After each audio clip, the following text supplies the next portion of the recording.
जय हिंद, जय जोहार सभी को। उम्मीद करता हूँ आप सभी मस्त होंगे, स्वस्थ होंगे, खुद का और अपने परिवार का ख्याल रख रहे होंगे। साथ ही अपनी तैयारी, अपना प्रिपरेशन काफ़ी ईमानदारी और मेहनत के साथ कर रहे होंगे।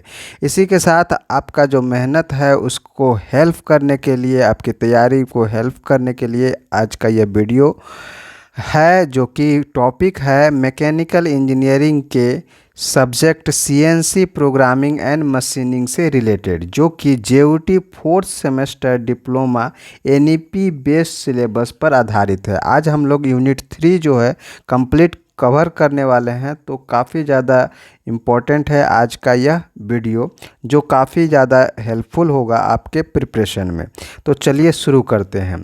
सबसे पहले बात कर लेते हैं फोर्थ सेमेस्टर के मैकेनिकल इंजीनियरिंग का यूनिट नंबर 3 से जो जेयूटी का सिलेबस है उसके बारे में। तो आपको पढ़ना क्या है? तो पढ़ना है आपको explain automatic tool changer using multimedia, explain importance of tool length compensation, फिर आपको पढ़ना है tool nose radius compensation and tool wear compensation. इसी के साथ पढ़ना है मशीन जीरो के बारे में और वर्क जीरो के बारे में। तो ये सारा टॉपिक इस वीडियो में कवर होने वाला है। तो थोड़ा सा वीडियो आपका लंबा होगा, लेकिन ये यूनिट 3 को कंप्लीट कवर करेगा। तो चलिए शुरू करते हैं। तो सबसे पहला टॉपिक है वो है आपका ऑटोमेटिक टूल चेंजर को। तो हम लोगों का जो सीएनसी मशीन होता है उसमें टूल को चेंज करने के लिए एक ऑटोमेटिक सिस्टम लगा होता है, जिसको हम लोग ऑटोमेटिक टूल चेंजर बोलते हैं, और शॉर्ट फॉर्म में एटीसी होता है। उसमें क्या होता है? तो उसमें आपका टूल मैगजीन होता है, जिसमें बहुत सारा tool as per requirement, as per operation आपका टूल मैगजीन में टूल लगे होते हैं। अब टूल मैगजीन के साथ जुड़ा हुआ रहता है क्या? Arm, tool changing arm. अब ये टूल चेंजिंग आर्म क्या करेगा? यह जो टूल मैगजीन है उस टूल मैगजीन से आपका टूल को क्या करेगा? सेलेक्ट करेगा, जो रिक्वायरमेंट है, जो ऑपरेशन के लिए ज़रूरी है। तो उसको सेलेक्ट करके वो वहाँ से पिकअप कर लेगा, और जो है कटिंग टूल जहाँ मशीन स्पिंडल लगा हुआ रहता है वहाँ पर ये आपका फिट कर देगा, कटिंग टूल जहाँ पर लगा रहता है। तो इस तरह से आपका ये सारा फंक्शन जो है वो आपका क्या होता है? ऑटोमेटिकली होता है। ठीक है। तो इस तरह से ये पूरा अरेंजमेंट, जिसको हम लोग बोलते हैं ऑटोमेटिक टूल चेंजर। तो इस तरह से आप इस डायग्राम इमेज में आप समझ सकते हैं कि किस तरह से सीएनसी में बहुत सारा, एटीसी में बहुत सारा टूल लगे होते हैं। तो ये आपका सीएनसी मशीन है जिसमें आपको टूल दिखाई दे रहा होगा। तो ये आपका एटीसी का अरेंजमेंट है। अब आप यहाँ पर देख सकते हैं ये पूरा कंप्लीट एटीसी यहाँ पर लगा हुआ है, ऑटोमेटिक टूल चेंजर। ये आपका ड्रम टाइप एटीसी है, जिसमें ड्रम के फॉर्म में आपका बहुत सारा टूल जो है रहता है, और वो एटीसी आर्म होता है जो कि इस ड्रम से टूल को पिकअप करेगा, और इस स्पिंडल के साथ जो कटिंग टूल जहाँ पर अटैच होता है वहाँ पर इस सेलेक्टेड टूल को फिट कर देगा। और ये हमारा वर्कपीस है जिससे हमको फाइनल प्रोडक्ट बनाना होता है। तो इस तरह से ऑटोमेटिक टूल चेंजर को आप समझ सकते हैं। तो ऑटोमेटिक टूल चेंजर एक तरह का क्या कह सकते हैं कि डिवाइस है, जो कि सीएनसी में यूज होता है। सीएनसी मतलब कंप्यूटर न्यूमेरिकल कंट्रोल मशीन्स में यूज होता है। और ये किसके लिए यूज होता है? तो कटिंग टूल को ऑटोमेटिकली चेंज करने के लिए इसका यूज हम लोग करते हैं। और कटिंग टूल कहाँ पर होता है? तो स्पिंडल में लगा होता है। तो मशीनिंग ऑपरेशन के दौरान स्पिंडल में कटिंग टूल को ऑटोमेटिकली चेंज करने के लिए एटीसी यानी ऑटोमेटिक टूल चेंजर का डिवाइस होता है। इससे क्या बेनिफिट है? इससे आपका जो प्रोडक्टिविटी है, उत्पादन क्षमता है, वो क्या होगा? वह बढ़ेगा, इंक्रीज करेगा। प्रिसीजन, जो आपका एक्यूरेसी है, जो आपको फाइनल फिनिशिंग प्रोडक्ट चाहिए, वो प्रिसीजन बढ़ेगा, ऑटोमेशन बढ़ेगा। तो इस तरह से एटीसी यानी ऑटोमेटिक टूल चेंजर का बहुत बड़ा सिग्निफिकेंट रोल होता है, जिस खासकर वैसे प्रोसेस के लिए जो कि कॉम्प्लेक्स हो या फिर मल्टी स्टेप्स मशीनिंग प्रोसेस चल रहा होता है, उस दौरान एटीसी का काफ़ी ज़्यादा इम्पोर्टेंट होता है। तो जो एटीसी होता है उसमें बहुत सारा कंपोनेंट लगे होते हैं, जिसमें आपका टूल मैगजीन होता है, जिसमें बहुत सारा जो टूल होता है वो स्टोर किया हुआ रहता है। फिर आपका टूल आर्म है जो क्या करता है, स्पिंडल और मैगजीन के बीच टूल को ट्रांसफ़र करने का काम करता है। स्पिंडल होता है, यह आपका रोटेटिंग पार्ट होता है जहाँ पर टूल जो है होल्ड रहता है। टूल होल्डर क्या होता है, तो जहाँ पर आपका टूल जो है माउंटिंग होता है, वह उसको माउंट करके रखता है, उसको हम लोग टूल होल्डर बोलते हैं। फिर आपका जो टूल आईडी है या फिर टूल का पोजीशन है, उसको कंट्रोल करने के लिए, सेंसर करने के लिए बहुत सारा सेंसर और कंट्रोलर लगे होते हैं। तो इस प्रकार आप ऑटोमेटिक टूल चेंजर को समझ सकते हैं। तो ऑटोमेटिक टूल चेंजर किस तरह से वर्क करता है, तो यदि आपको ऑटोमेटिक टूल चेंजर को वर्क कराना है तो सीएनसी में कंट्रोलर होता है, उसमें हम लोग टूल चेंज करने के लिए इनिशिएट करेंगे, मैंने कमांड देंगे। फिर आपको करेंट टूल को, जो करेंट टूल यूज हो रहा है उसको फिर से टूल मैगजीन को रिटर्न कर देंगे, और जो आपको ज़रूरत है आपका ऑपरेशन करने के लिए, उस ऑपरेशन के लायक टूल को सिलेक्ट कर लेंगे मैगजीन से। फिर आपका टूल आर्म के द्वारा जो नया टूल, ओल्ड टूल है, उसको न्यू टूल से के साथ उसको जो है रिप्लेस कर देंगे, और इस तरह से स्पिंडल में नया टूल को लोड कर देंगे, और फिर से हमारा जो ऑपरेशन है वो चालू हो जाएगा। इस प्रकार से हमारा एटीसी वर्क करता है। लाभ क्या है, तो टूल चेंजिंग से, एटीसी से लाभ क्या है कि इससे जो टूल चेंजिंग करने का जो समय है वो हमारा बच जाता है। फिर इसके जब बच जाता है समय तो हमारा मशीन का एफिशिएंसी बढ़ जाएगा। इसके साथ ही जो अनमैन्ड ऑपरेशन है उसमें सपोर्ट मिलेगा। फिर इसके साथ जो रिपीटेबिलिटी है या प्रिसीजन है उसमें हम लोगों को इम्प्रूवमेंट आएगा। तो ये सारे बातें आपको समझना चाहिए। जो टूल मैगजीन है उसमें भी बहुत सारा टाइप होता है, जैसे कि कर्सोल टाइप, चैन टाइप और ड्रम टाइप। कर्सोल टाइप कहने का मतलब जो एक सर्कुलर डिस्क फॉर्मेट के अंदर बहुत सारा टूल लगे होंगे। फिर चैन टाइप में क्या होगा कि जो मूविंग चैन लूप होगा उसमें बहुत सारा टूल लगे होंगे, तो उसको चैन टाइप टूल कहेंगे। फिर यदि रोटेटिंग ड्रम में बहुत सारा टूल जो है स्टोर होगा तो उसको हम लोग ड्रम टाइप टूल मैगजीन कह सकते हैं। तो इतनी बातें आपको इस टॉपिक पर ध्यान रखना है। फिर आपको नेक्स्ट टॉपिक जो है वो है आपका टूल लेंथ कंपनसेशन। जी हाँ, टूल लेंथ कंपनसेशन ये आपको पढ़ना है। इस टॉपिक पर हम लोग समझ सकते हैं इस डायग्राम के माध्यम से। तो टूल लेंथ कंपनसेशन क्या है, तो देखिए यहाँ पर क्या है कि ये हमारा टूल है जो कि स्टैंडर्ड साइज का है, ठीक है। आपको इस टूल से इस वाले वर्कपीस में क्या करना है, ड्रिल करना है। तो ड्रिल करना है तो इतना ही ड्रिल करना है, ठीक है। अब जो है नेक्स्ट कंडीशन क्या आ गया, क्या परिस्थिति बन गया कि जो आपका टूल है वो स्टैंडर्ड साइज से काफ़ी ज़्यादा बड़ा है। अब ज़्यादा बड़ा है तो ये ज़्यादा ही आपका क्या कर देगा, इसमें ड्रिल कर देगा। तो आपको तो ड्रिल इतना ही साइज में करना है, इतना ही डेप्थ में करना है। तो इसके करने के लिए क्या करना होगा कि जो टूल का लेंथ है उसको कंपनसेट करना होगा। मतलब ये बड़ा है तो उस लेंथ को आपको छोटा कंपनसेट करना है, तो इसको हम लोग पॉजिटिव वैल्यू कहेंगे। पॉजिटिव वैल्यू कब होगा, जब आपका स्टैंडर्ड टूल से जो आपका वर्तमान का जो प्रेजेंट टूल है वो present tool standard size tool से आपका बड़ा है। तो ये बड़ा है, तो बड़ा के साथ ही इसको इस तरह से अरेंज करना है, इस तरह से इसको पोजीशन में रखना है ताकि जो ये ड्रिल है वह ड्रिल जो है, जो यदि आपको 5 mm का करना है तो ये 5 mm ही ड्रिल करे। तो उस पोजीशन में रखने के लिए आपको टूल के लेंथ को कंपनसेट करने की आवश्यकता होती है, जिसको हम लोग प्रोग्राम के माध्यम से इसको हम लोग कंपनसेट करते हैं, ताकि जो एक्यूरेट ऑपरेशन है उस एक्यूरेट ऑपरेशन को आसानी से प्रोग्राम्ड ऑपरेशन को आसानी से किया जा सके।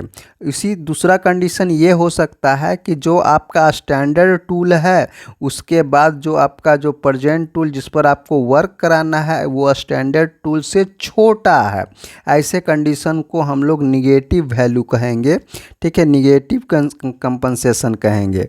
और इस तरह से जब हम लोग इसके पोजीशन को एडजस्ट करते हैं with the help of programming, तो इसको हम लोग निगेटिव टूल लेंथ कंपनसेशन कहेंगे। तो इस तरह से G43 जो है वह टूल लेंथ कंपनसेशन के लिए यूज किया जाता है। तो ये आप टूल लेंथ कंपनसेशन के बारे में जान चुके होंगे। तो जो टूल लेंथ कंपनसेशन क्या कहता है कि कोई भी यदि CNC मिलिंग मशीन है तो उसमें प्रत्येक टूल जो है जिसका लेंथ क्या होता है वो अलग अलग होता है।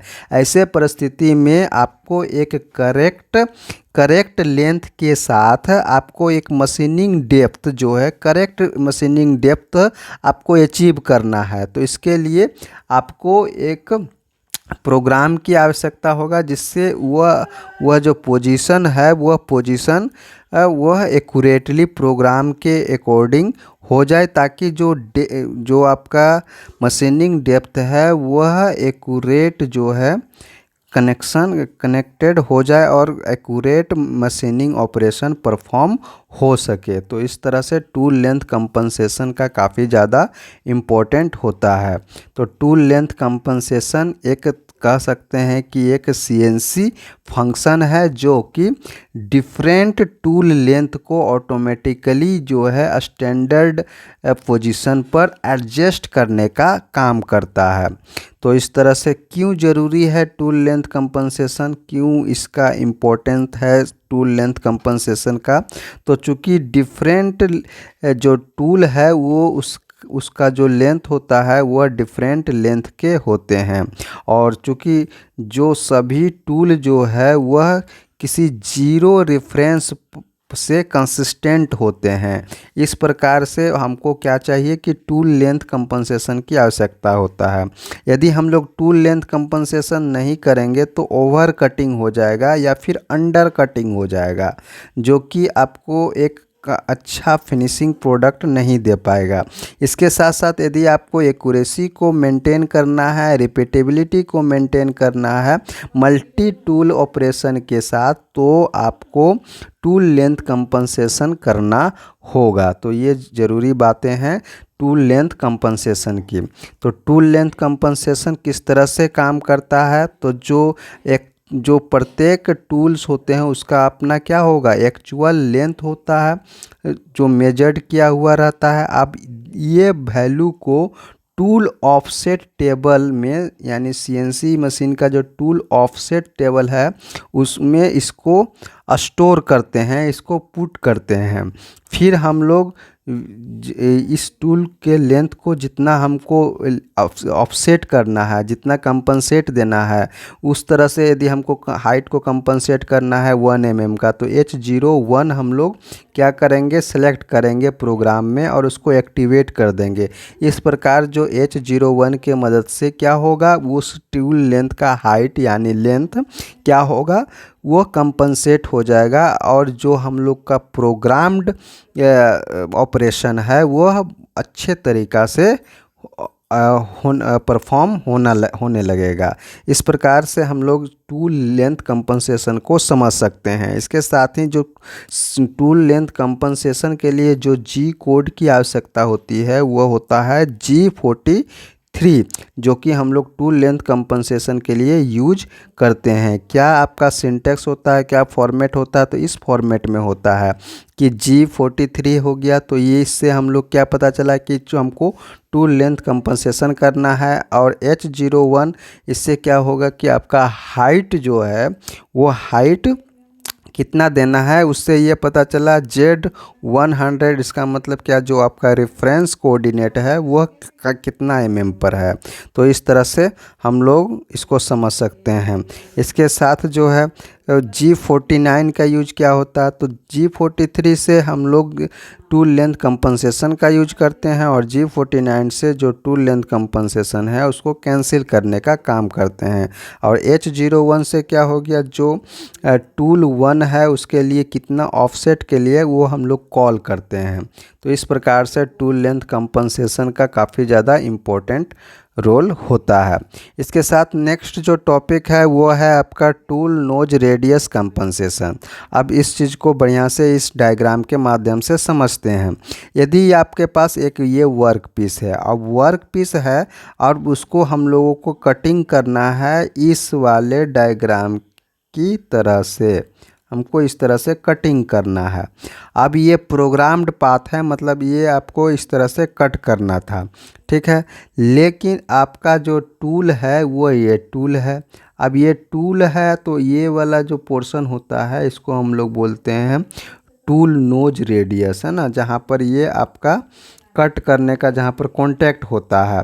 तो यहाँ पर जैसे इस टूल को इसके कांटेक्ट में लाएंगे तो यहाँ से तो कटा, लेकिन हमको फिर यहाँ से इसका जो रेडियस है यहाँ पर ये आपका ज़्यादा बढ़ जाएगा, क्योंकि देखिए यहाँ पर जो ये है टूल पाथ विदाउट कंपनसेशन, ये आपका टूल पाथ विदाउट कंपनसेशन है। अब दूसरा जो लाइन देख रहे हैं यहाँ पर डॉटेड लाइन, वो है tool path with compensation G42।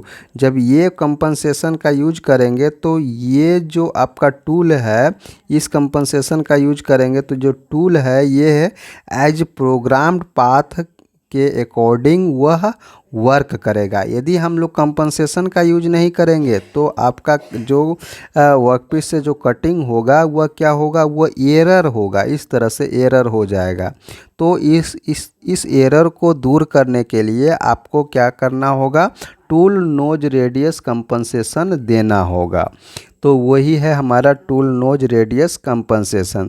तो टूल नोज रेडियस कंपनसेशन यानी TNRC एक तरह का CNC का फीचर है, जिसका यूज हम लोग राउंडेड टिप के लिए, जो टर्निंग टूल का राउंडेड टिप के लिए कंपनसेट करने के लिए यूज करते हैं, ताकि जो हमारा प्रोग्राम्ड पाथ है, प्रोग्राम मशीनिंग है, ऑपरेशन है, उसको एक्यूरेटली अचीव कर सकें। तो इस तरह से ये टूल नोज रेडियस कंपनसेशन भी काफ़ी ज़्यादा इम्पोर्टेंट है। क्यों ज़रूरी है टूल नोज रेडियस कंपनसेशन का, टूल नोज रेडियस क्यों ज़रूरी है, तो यदि हम लोग टूल नोज क्या होता है, not a sharp point, tool nose एक क्या है, शार्प पॉइंट नहीं होता है। यह क्या होता है, यह राउंडेड होता है, जैसा कि आप यहाँ पर देख सकते हैं इस तरह से यहाँ पर ये राउंडेड होता है। जब हम प्रोग्राम के माध्यम से उसका जो पोजीशन है उसको कंपनसेट नहीं करेंगे तो वह कटिंग जो है डिफरेंट शेप के लिए, कॉम्प्लेक्स शेप के लिए वह क्या करेगा, ठीक नहीं होगा। तो इस तरह से आपको क्या चाहिए कि टूल नोज रेडियस कंपनसेशन की ज़रूरत पड़ेगा कॉम्प्लेक्स शेप के लिए, क्योंकि कॉम्प्लेक्स शेप में आपका जो आपका कटिंग टूल है वह डिफरेंट पोजीशन पर जाने पर एक्यूरेट कटिंग होगा। तो इस तरह से टूल नोज रेडियस कंपनसेशन देना होगा। यदि आप कंपनसेटेड नहीं देते हैं तो एक्चुअल कटिंग पॉइंट जो है वह क्या हो जाएगा, वह डेविएट हो जाएगा। जैसा कि हम लोग प्रोग्राम्ड मशीनिंग पाथ जो है बनाए हैं उससे क्या होगा, वह डेविएट हो जाएगा। इस तरह से प्रोफाइल एरर पार्ट में क्या आ जाएगा, प्रोफाइल एरर आ जाएगा। इस तरह से टूल नोज रेडियस कंपनसेशन को आप समझ सकते हैं। अब इसको कैसे वर्क करवाना है CNC में वो जान लेते हैं। तो tool nose radius and orientation उसको सबसे पहले सीएनसी सिस्टम में क्या करते हैं, इंटर करते हैं। फिर आप सीएनसी कंट्रोलर जो होता है वह कितना टूल्स नोज से ऑफसेट है उसको क्या करेगा, वह कैलकुलेट करेगा और एक्चुअल कटिंग पॉइंट से कितना वो ऑफसेट है उसको कैलकुलेट करेगा और इस तरह से जो प्रोग्राम्ड पाथ है वह क्या हो जाएगा, मॉडिफाइड हो जाएगा और अकॉर्डिंगली जो है वो आपका प्रोग्रामिंग के अकॉर्डिंगली जो है आपका मशीनिंग ऑपरेशन परफॉर्म होगा। अब इस जो टूल नोज रेडियस कंपनसेशन को यदि वर्क कराना है तो किस कोड का यूज करेंगे, तो G41 से tool nose radius compensation left side में देते हैं, जबकि यदि राइट साइड में आपको टूल नोज रेडियस कंपनसेशन देना है तो G42 का यूज करेंगे। यदि आपको G कंपनसेशन को कैंसिल करना है तो G40 का यूज करेंगे। इसके साथ नेक्स्ट जो टॉपिक है वो है टूल वियर कंपनसेशन। वियर का मतलब क्या होता है, घिसना। जब आप टूल का यूज करते हैं सीएनसी मशीन्स में तो वर्कपीस को वह कट करता है, कांटेक्ट में रहता है, तो बहुत ज़्यादा वर्क करने के कारण क्या होगा कि टूल जो है विदिन समय के साथ साथ वह वियर करना स्टार्ट करेगा। तो उस वियर को कंपनसेट करने के लिए इस तरह का हम लोग टूल वियर कंपनसेशन का यूज करते हैं। तो टूल वियर कंपनसेशन एक तरह का सीएनसी फीचर है, सीएनसी फंक्शन है जो कि एडजस्ट करने के लिए काम आता है। कब, जब ग्रेजुअल टूल वियर होता है मशीनिंग के दौरान, तब उसको एडजस्ट करता है कि जो टूल पाथ है उसको एडजस्ट करता है। जो ग्रेजुअल टूल वियर हो गया, अब उसको जो है, अब टूल तो घिस गया लेकिन प्रोग्रामिंग पाथ हमको वही चाहिए, तो इसके लिए कंपनसेशन की आवश्यकता होगा, तो वो कंपनसेशन हम लोगों को देना पड़ता है। तो टूल वियर कंपनसेशन इसलिए ज़रूरी है। क्यों ज़रूरी है, क्यों आवश्यकता है, क्यों इसका इम्पोर्टेंट है, क्यों यह महत्वपूर्ण है टूल वियर कंपनसेशन? तो टूल वियर कंपनसेशन इसलिए महत्वपूर्ण है क्योंकि समय के साथ यूज करने के साथ कटिंग टूल क्या होता है, वियर होता है, वह घिस जाता है। तो यदि हम लोग वियर किया हुआ यानी घिसा हुआ टूल का यूज करेंगे तो जो हमारा डायमेंशन है या तो स्लाइटली स्मॉलर हो जाएगा या फिर लार्जर हो जाएगा। यदि हम लोग कंपनसेशन का यूज नहीं करेंगे तो जो टॉलरेंस है, जितना हमको रखना है टॉलरेंस की, जिसका डायमेंशन इतना टॉलरेंस पर होना चाहिए, तो वह टॉलरेंस से बाहर चला जाएगा। और टूल वियर कंपनसेशन यह अलाउ करता है कि जो रियल टाइम एडजस्टमेंट है वह हो जाए और हमको एक एक्यूरेट मशीनिंग ऑपरेशन परफॉर्म हो और फाइनल फिनिशिंग प्रोडक्ट हमको मिले।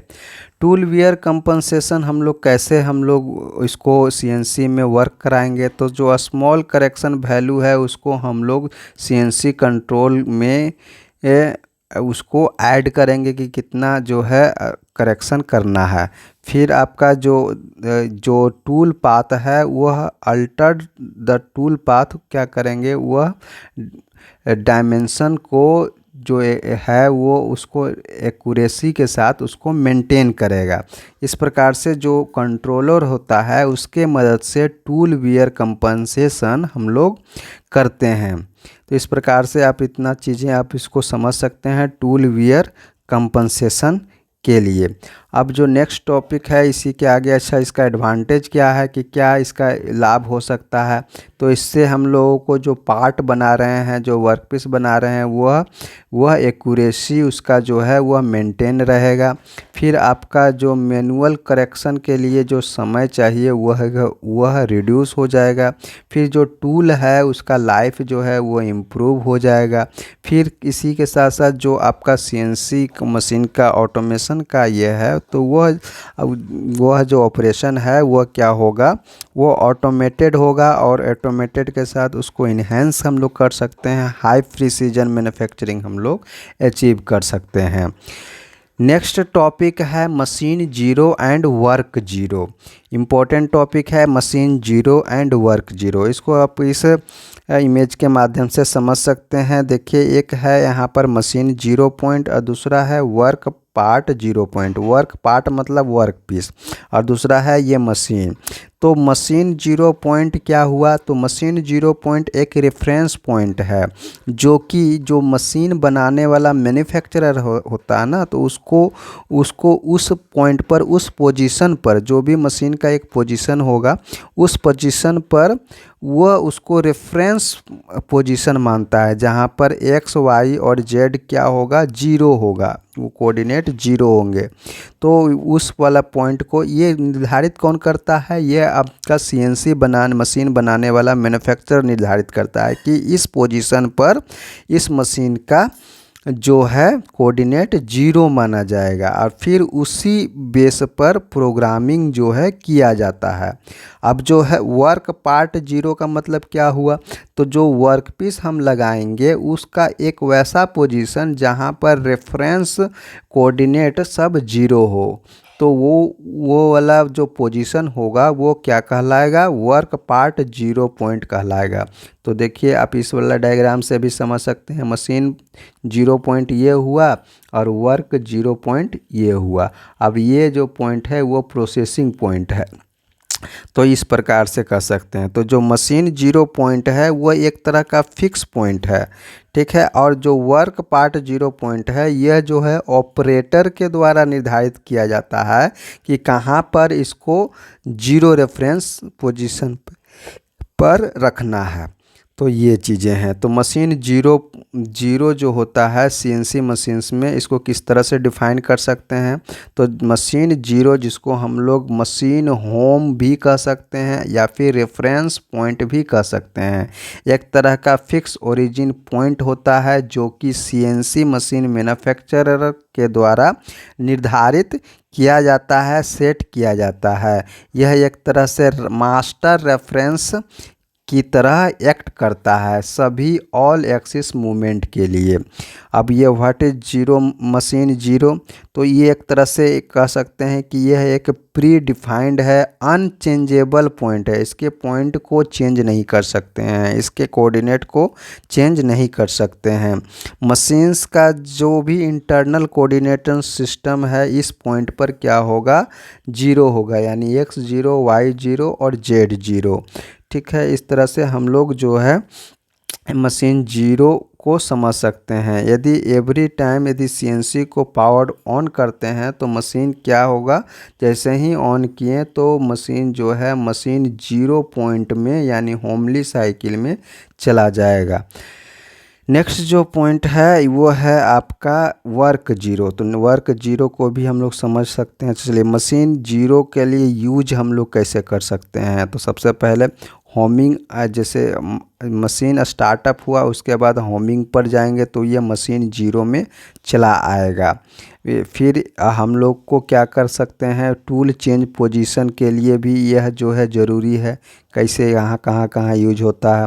फिर आपका लिमिट स्विच के लिए यह क्या करता है, रेफरेंस पॉइंट का काम करता है मशीन जीरो का जो पोजीशन है, ठीक है।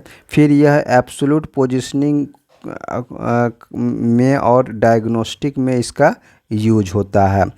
अब जो मशीन जीरो है वह क्या है, फैक्ट्री सेट है और नॉन एडिटेबल है। इसको हम लोग एडिट नहीं कर सकते हैं, चेंज नहीं कर सकते हैं।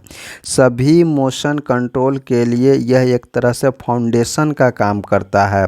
यह जो है सीएनसी मशीन्स के रिपीटेबिलिटी और सेफ्टी को क्या करता है, मेंटेन करता है। तो ये याद रख सकते हैं।